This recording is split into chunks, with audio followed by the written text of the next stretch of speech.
Jaylon, can you guys have been in a lot of these kinds of games and a couple of previous overtime games that didn't go your way. Just talk about what you had to do tonight to get over the hump and what it feels like to win one like this.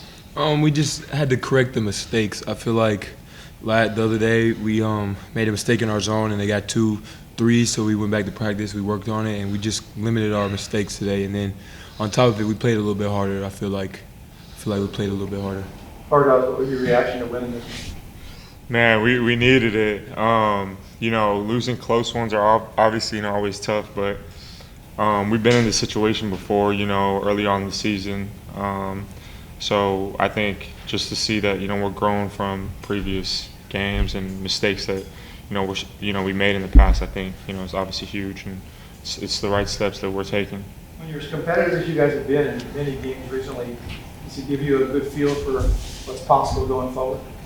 We've always been optimistic. We're gonna make the tournament. Win, lose, draw.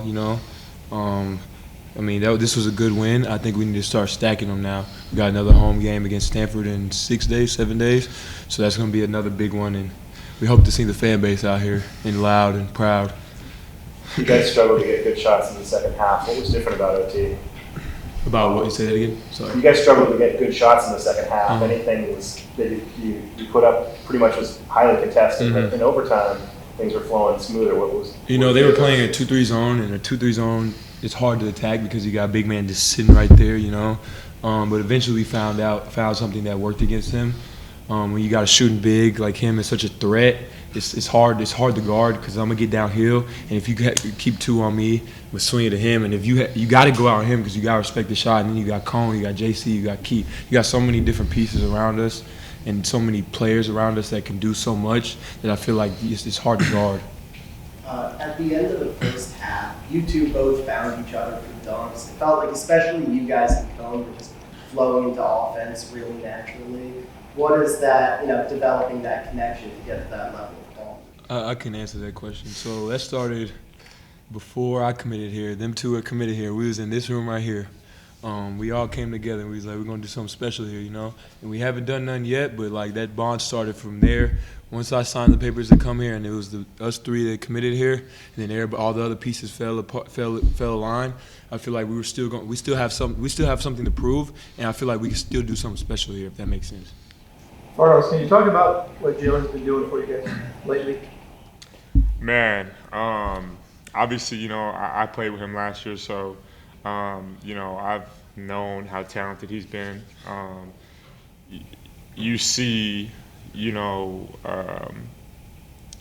talent, just by looking at him. I mean, he's 6'7", he's super athletic, like he's built like a bull, and, the fact that he can shoot the 3, rebound, defend, guard, had 39 and 5 tonight. Like that's unheard of. And for us, like, he's gonna take the lead. He's gonna take the charge, and we're gonna follow his lead. He's the best player in the conference. The best player in the country. The best scorer in the country. So I think we have a player like that. It makes my life a lot easier. So we just play off of him and we just keep going. He seems to have an incredible drive on the floor. You can tell he really wants it. Yeah, no, 100%. I mean, he's a competitor. That's one thing about our whole team. We got a bunch of competitors, guys coming off the bench. That's one thing I think that, obviously gets dismissed sometimes. We had, guys like Gus and Rodney and Grant come in and make some big plays. And, even if it's in limited time, it's like when you come in and that level of energy sustained, we're able to, come back in and get our rest and do what we got to do. You only get a few minutes before overtime. Obviously, it's another buzzer beater. How do you get right in that overtime after another 3 like that? I feel like that comes with playing basketball. We have a bunch of dudes on the court that've been there, done that. You gotta understand. You gotta get refocused quick because like you said, it's a short amount of time. But you gotta understand, you got 5 minutes. It's a big opportunity, and we just gotta take advantage of that opportunity. And I feel like in the past we haven't taken advantage of that opportunity, but today we did. Jaylon, Gus, thanks. Thank y'all. Thank y'all. Thank you.